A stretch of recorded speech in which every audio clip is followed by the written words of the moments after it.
There comes a moment in the soul's journey when the ordinary world starts to feel too small. You look around and realize that what we call reality might only be a reflection, a projection of something infinitely vaster, pulsing behind the veil of the visible. And when that perception awakens, a silent call begins to echo within you. The call of the forbidden path. This video didn't reach you by chance. Nothing in this universe is random, especially when the subject is Thoth and the forgotten power of bending reality. Perhaps you already know about the law of attraction, frequencies, the power of the mind. But today, we go beyond that. Today, we touch what the ancient masters called the reversal key, the hermetic code capable of flipping the structure of perception and revealing what lies beyond the mirror of creation. Thoth, the Egyptian god of wisdom and time, was known as the scribe of the gods, the keeper of the words that shape reality. In Hermetic tradition, he wasn't a distant deity, but an archetype of multidimensional consciousness, the aspect within us that remembers that all existence is language, vibration, and geometry. But there's something rarely spoken, and this is what makes this path forbidden. Thoth taught that to bend reality, one must first dissolve the mirror of illusion.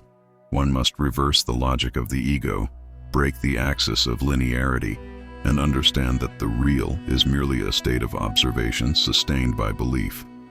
Modern neuroscience begins to confirm what the ancients already knew. The brain doesn't record the world, it recreates it from internal patterns. In other words, reality isn't something that happens to you, it's something that happens through you. And what Thoth called the reversal key is, in modern language, the moment you awaken to authorship.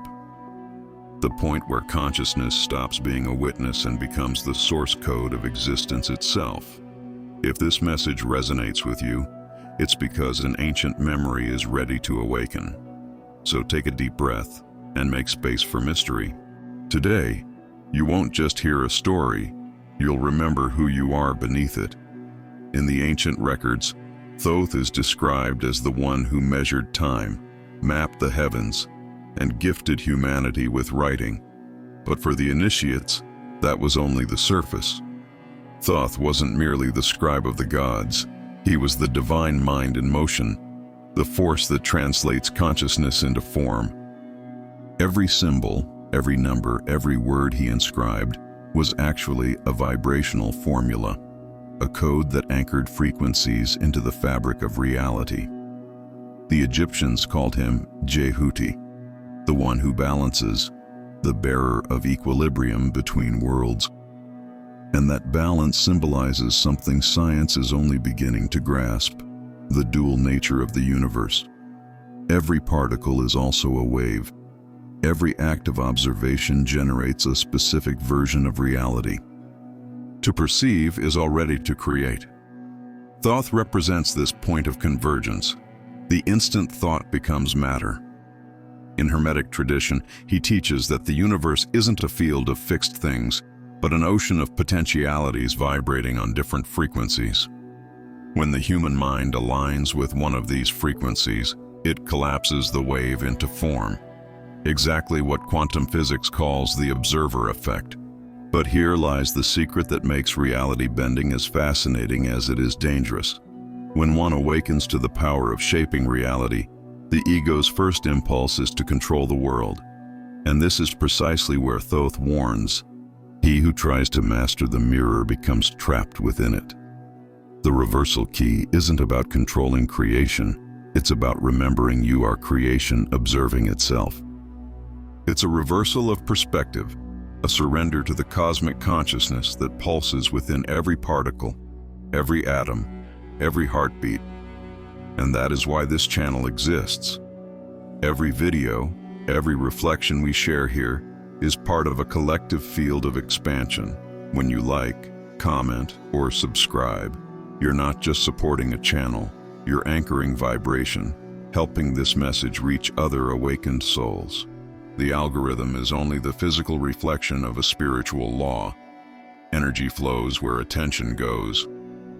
So if this message resonates with your path, subscribe, not out of habit, but with intention, as an act of conscious participation in this global awakening. Because Thoth was never a god to be worshipped, he is a frequency to be remembered. A living reminder that before the universe existed, you were already the thought dreaming it into being.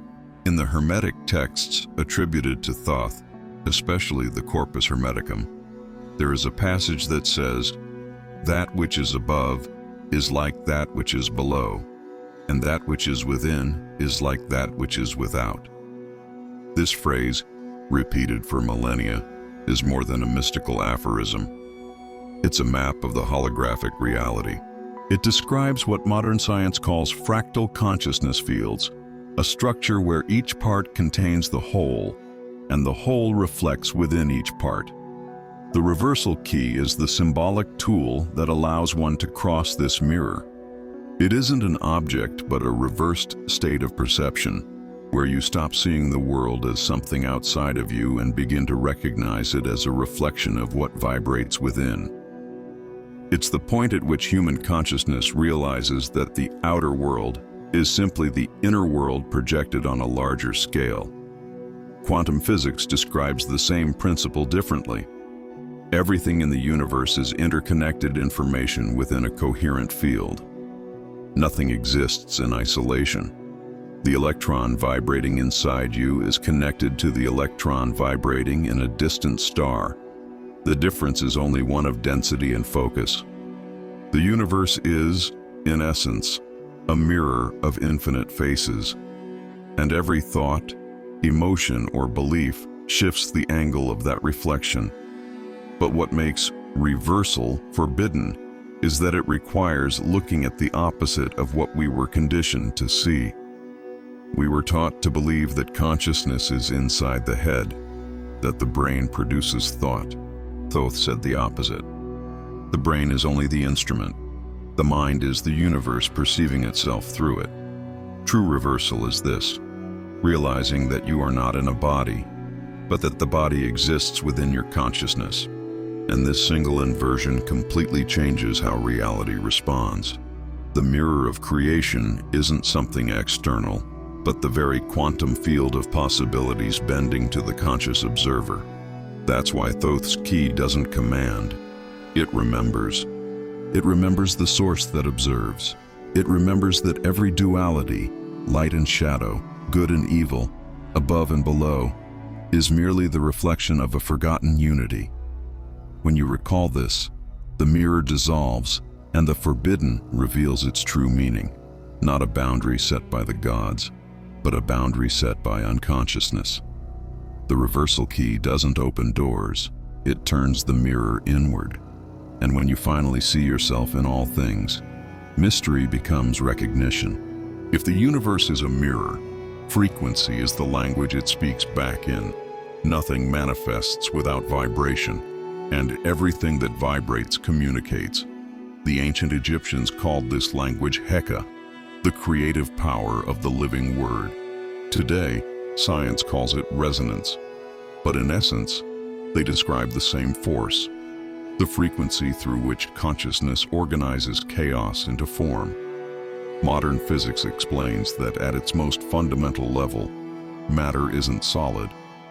What we call an object is only a dance of energy, a vibrational pattern repeating at incredible speed, and the human brain, with its extraordinary neural system, works as a tuner, a biological antenna translating frequencies from the quantum field into sensory perception.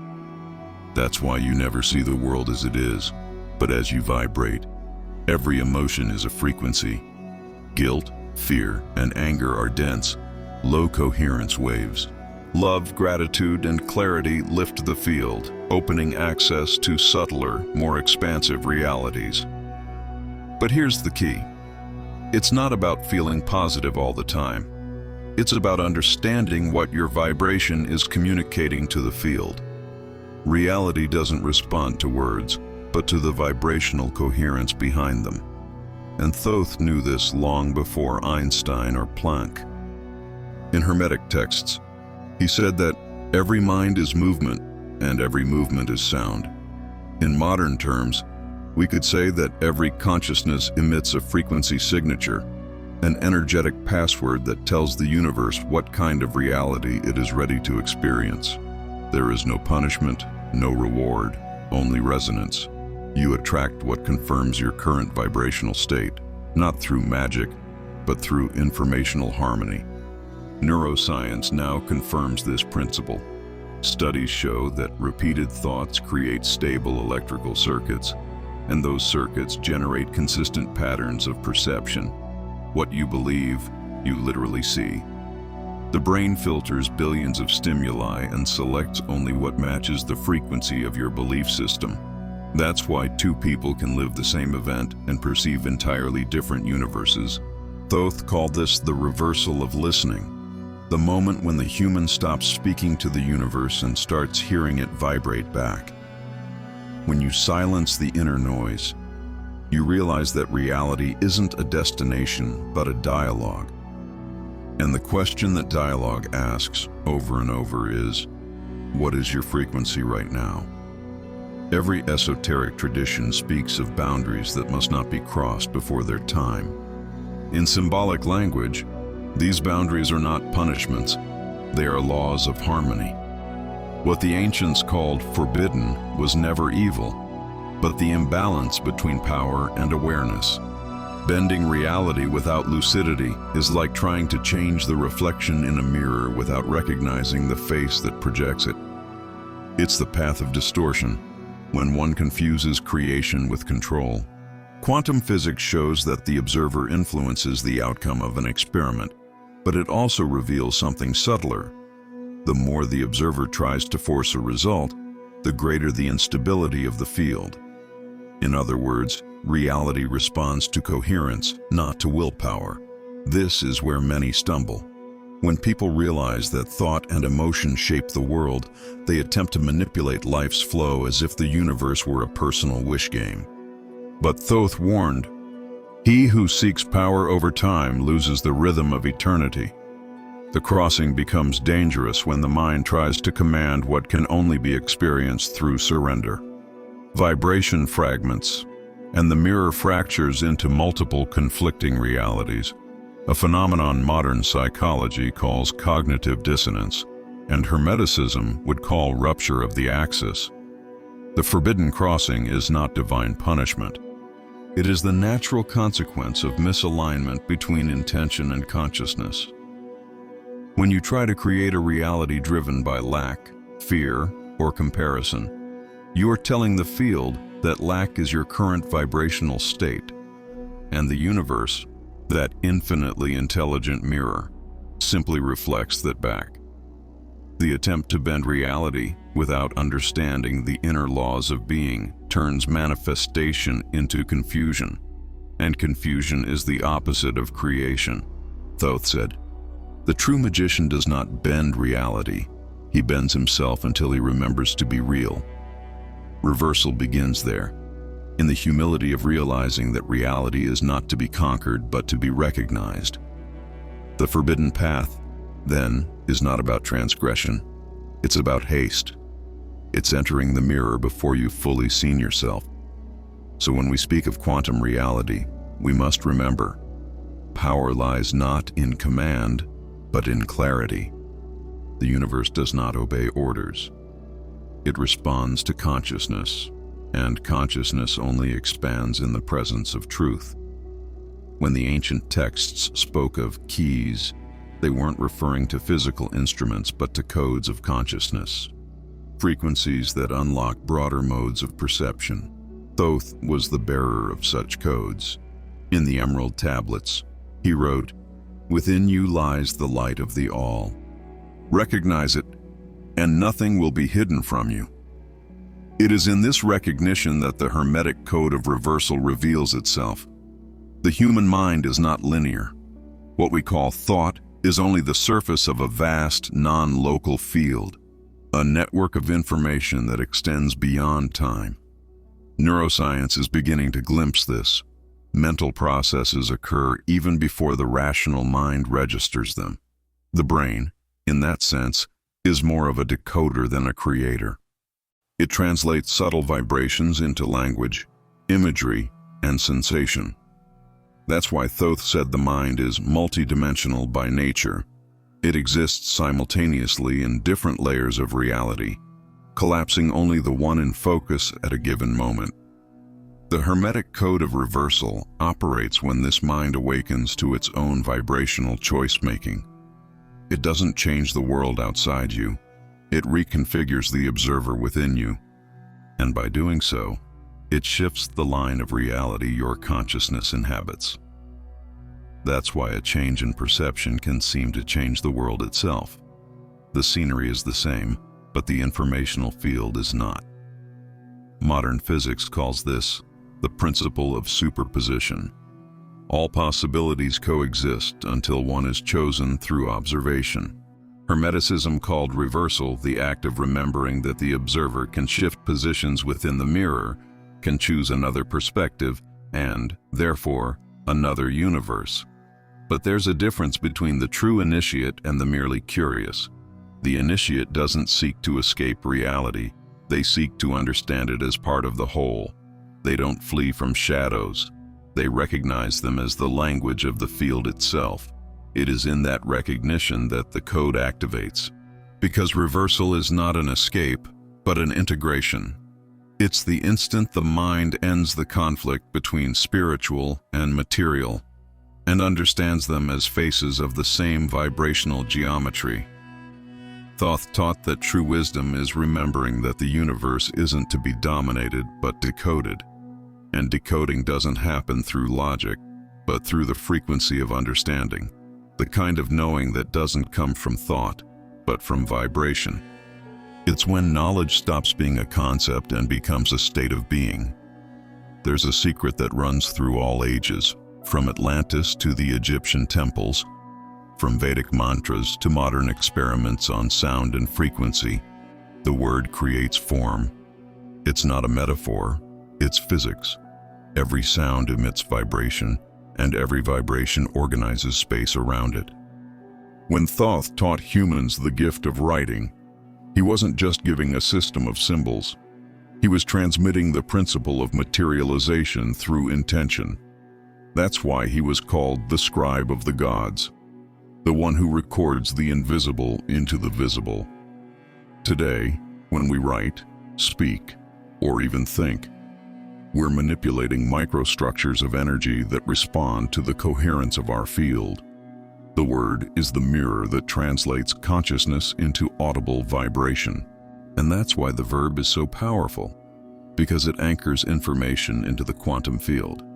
That's why the affirmations you leave here, in the comments or in your personal journal, are more than words. They are vibrational codes. When you write, read, and repeat consciously, you create an energetic circuit that reprograms the mind and anchors this new timeline into your field. So when I invite you to comment, it's not just for engagement, it's to feed the collective flow of consciousness. It's an exercise in anchoring. Daily repetition transforms vibration into identity. So, if you wish to seal this understanding right now, write, here, or for yourself. I consciously choose the frequency that creates my world. Repeat this phrase over the next few days, aloud or in silence. Let it become the soundtrack of your vibrational field. Because every time you speak it, the universe reorganizes its particles around that new coherence, and slowly, everything that no longer resonates begins to dissolve, naturally, effortlessly. Modern science is starting to grasp what the ancients knew intuitively. The word is a portal of reprogramming. Neuroplasticity studies show that consciously repeated phrases alter synaptic connections and solidify new mental patterns. But the ancients went further. They knew sound affects not only the brain, but the energetic field itself. So when you affirm something with intention, you're not asking. You're redefining the field where asking becomes unnecessary. Thoth said, "Every word is a seal of fire." And now you understand what he meant. When the word is born from the conscious heart, it doesn't just describe reality, it creates it. Everything Thoth taught ultimately points to one principle. Consciousness is the foundation of reality. The universe is not an external structure to be controlled, but a dynamic reflection of the mind that observes it. And when that mind awakens, it realizes there was never an outside, only different degrees of perception within the same whole. The path of reversal is not about gaining power, but about remembering the power that was always present. Bending reality is not an act of magic, but of coherence. The moment a human being abandons the illusion of separation and understands that both self and cosmos are expressions of the same vibrational field. True alchemy occurs when the observer merges with the observed, and the word manifest transforms into reveal. The linear mind seeks logic. The awakened mind seeks meaning. And meaning is the bridge between science and spirituality, between particle and wave, between human and divine. That is Thoth's key, the remembrance that reality bends before the consciousness that recognizes itself as source. Nothing remains forbidden when knowledge is sustained by an awakened heart. And perhaps this is the most essential insight of this journey. Reality does not need to be controlled. It needs to be understood. The universe is a living mind speaking to you at all times. Every synchronicity, every feeling, every challenge is a vibrational response to what you emit. There is no accident, no punishment, only reflection and learning. And when the mirror becomes transparent, the you who was observing dissolves, leaving only the whole recognizing itself through you. So, if something within you vibrated differently during this message, don't ignore it. It may be the memory of an ancient wisdom, one that cannot be taught, only awakened. Repeat quietly the mantra that sums up this entire path. I am the conscious reflection of the all awakening within me. And remember, if this message resonated with you, share it. Help expand this field of consciousness, because every awakened soul illuminates hundreds of others. Leave your comment, your vibration, your testimony, not merely for engagement, but because your energy is part of this collective creation. And remember, the highest timeline is not a place in the future. It is a state of being available here and now. May you walk in peace, lucidity, and love until the next awakening.